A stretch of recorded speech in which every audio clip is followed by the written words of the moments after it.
സന്തോഷം പൂർണ്ണമാകുന്നത് പരസ്പരം പങ്കുവെക്കുമ്പോഴാണ്.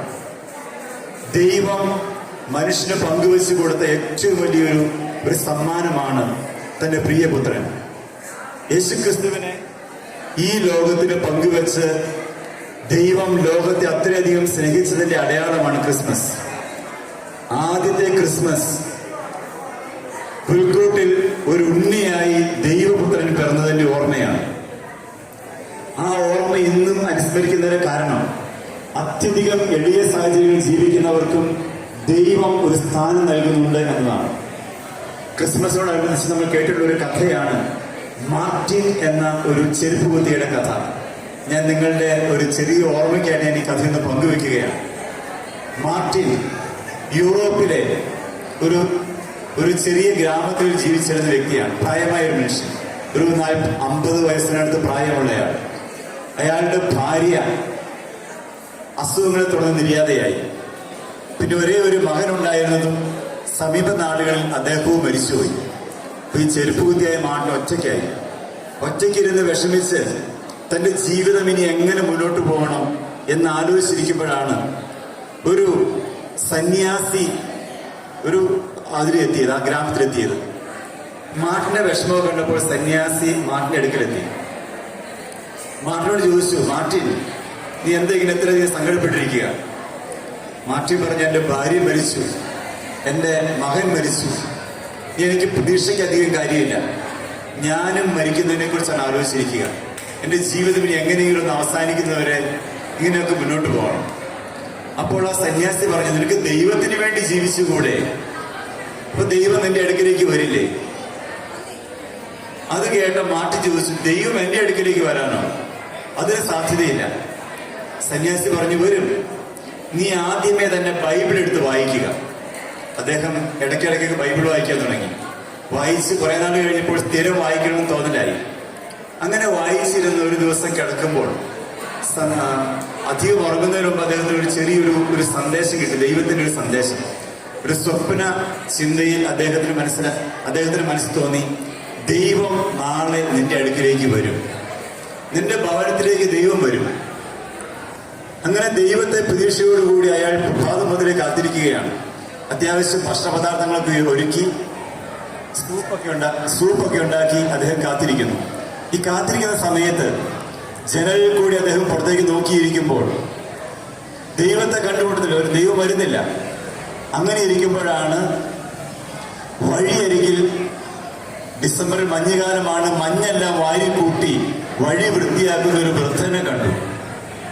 ഈ വൃദ്ധനെ, ക്ഷീണിച്ച അവസരം വൃദ്ധനെ അദ്ദേഹം അകത്തേക്ക് വിളിച്ച് ചൂട് സൂപ്പും അല്പം ഭക്ഷണവും കൊടുത്ത് വൃദ്ധനോട് കാര്യങ്ങളൊക്കെ സംസാരിച്ചതിന് ശേഷം വൃദ്ധൻ പോയി. കുറെ കഴിഞ്ഞപ്പോൾ ഒരു അമ്മയും കുട്ടിയും ക്ഷീണിച്ച് വിഷമിച്ച് വഴിയരികിൽ നിൽക്കുന്നത് മാർട്ടിന്റെ ശ്രദ്ധയിൽപ്പെട്ടു. ആ സ്ത്രീയെയും കുട്ടിയെയും വിളിച്ച് അവർക്കും കുറച്ച് ഭക്ഷണമൊക്കെ കൊടുത്തിട്ട് മാർട്ടിൻ പറഞ്ഞയച്ചു. വീണ്ടും ദൈവത്തെ കാത്തിരുന്നു. ദൈവം വന്നില്ല. വൈകുന്നേരമാകാറായപ്പോൾ പുറത്തുനിന്നൊരു ബഹളം കേട്ട് മാർട്ടിൻ നോക്കി. ആരാണ് ഈ വഴിയരികിൽ? രണ്ടുപേരും സണ്ട കൂടുകയാണ്. ഒരു ചെറിയ കുട്ടിയും ഒരു വഴിയരികിൽ ആപ്പിൾ വിൽക്കുന്ന സ്ത്രീയും. മാർട്ടിൻ പുറത്തിറങ്ങി ഈ സ്ത്രീയുടെ അടുക്കലെത്തി. എന്തെങ്കിലും കഥയിക്കുന്നത്? ആ സ്ത്രീ പറഞ്ഞു, ഇവൻ എന്റെ ആപ്പിൾ കട്ടെടുത്തു, ഇവനെ ഞാൻ വീട്ടിൽ ഇവനെ പോലീസിൽ കൊണ്ട് ഏൽപ്പിക്കും. അങ്ങനെ പോലീസിനെ ഏൽപ്പിക്കുമെന്ന് പറഞ്ഞിരിക്കുമ്പോൾ മാർട്ടിൻ ആ സ്ത്രീയോട് പറഞ്ഞു, ദൈവം ഈ ലോകത്തിലേക്ക് നമ്മളെ പഠിപ്പിച്ച് ക്ഷമിക്കാനല്ലേ? നിങ്ങളുടെ സ്വർഗസ്ഥനായ പിതാവ് ക്ഷമിക്കുന്നത് പോലെ നിങ്ങൾ ക്ഷമിച്ചാൽ നിങ്ങളുടെ തെറ്റുകൾ ക്ഷമിക്കുമെന്നല്ലേ നമ്മൾ പ്രാർത്ഥിക്കുന്നത്? അതുകൊണ്ട് നിങ്ങൾ ക്ഷമിക്കൂ. നിങ്ങൾ ദയവ് ഈ മകനോട് ക്ഷമിക്കുക. നിങ്ങൾ എന്റെ അടുക്കലേക്ക് വാ, വീട്ടിൽ വന്ന് അല്പം ചൂട് ഭക്ഷണം കഴിക്കുക. അങ്ങനെ ആ കുട്ടിയെയും ആ സ്ത്രീയെയും വിളിച്ചുകൊണ്ടൊന്ന് ഭക്ഷണം കൊടുത്തു. അവർ ചെറിയ ഭക്ഷണം കഴിച്ചാൽ അപ്പോഴേ പോയി. അത് കഴിഞ്ഞ് രാത്രിയായി. ദൈവം വന്നില്ലല്ലോ എന്നുള്ള സങ്കടത്തോടുകൂടി മാർട്ടിൻ അന്ന് കിടന്നുറങ്ങുകയാണ്. അങ്ങനെ ഉറങ്ങുന്നതിന് മുമ്പായി ദൈവത്തോട് ഒരു പരിഭവ പ്രാർത്ഥന നടത്തുന്നുണ്ട്. ദൈവമേ, നീ എന്നോട് പറഞ്ഞിട്ട് ഇത് വരുന്നില്ലല്ലോ, എന്റെ ഈ ചെറിയ ഭവനത്തിലേക്ക്, എന്റെ അടുക്കിലേക്ക് നീ വന്നില്ലല്ലോ. അപ്പോൾ ഒരു സ്വരം ഉണ്ടായി, നീ ഒന്ന് എടുത്തു വായിക്കൂ, ബൈബിൾ എടുത്തു വായിക്കൂ. അങ്ങനെ എടുത്തു വായിക്കുമ്പോൾ മത്തായിയുടെ സുവിശേഷം 25-ാം അധ്യായത്തിൽ ദൈവം നൽകുന്ന ഒരു സന്ദേശം അദ്ദേഹത്തിന് മനസ്സിലായി. എനിക്ക് വിശന്നു, നീ എനിക്ക് ഭക്ഷിക്കാൻ തന്നു. എനിക്ക് ദാഹിച്ചു, നീ എനിക്ക് കുടിക്കാൻ തന്നു. ഈ ചെറിയവരിൽ ഒരുവരെ നീ ചെയ്തപ്പോൾ എനിക്ക് തന്നെയാണ് ചെയ്തത്. മാർട്ടിന്റെ ഉള്ളിൽ ഒരു തോന്നലുണ്ടായി. ദൈവം എന്റെ അടുക്കൽ 3 പ്രാവശ്യം ഇന്ന് വീട്ടിൽ വന്നു. ആദ്യം ഒരു വൃദ്ധന്റെ രൂപത്തിൽ, രണ്ടാമത് ഒരു അമ്മയുടെയും കുഞ്ഞിന്റെയും രൂപത്തിൽ, മൂന്നാമത് ശണ്ഠ കൂടുന്ന ഒരു സ്ത്രീയുടെയും ഒരു കുട്ടിയുടെയും രൂപത്തിൽ. ദൈവത്തെ ഞാൻ സ്നേഹത്തോടെ ട്രീറ്റ് ചെയ്തു. നീ എനിക്ക് തന്നെയാണ് ചെയ്തത്. മാർട്ടിൻ സംതൃപ്തിയോടുകൂടി അന്ന് കിടന്നുറങ്ങി എന്നൊരു കഥ. ക്രിസ്മസ് കാലം നമുക്ക് ഓർക്കാനൊരു നല്ല കഥയാണിത്. ജീവിതത്തിൽ മറ്റുള്ളവർക്കായി പങ്കുവെക്കുമ്പോൾ മാത്രമേ ക്രിസ്മസ് ഉള്ളൂ. സ്നേഹം പങ്കുവെക്കുക, സന്തോഷങ്ങൾ പങ്കുവെക്കുക, സമ്മാനങ്ങൾ പങ്കുവെക്കുക.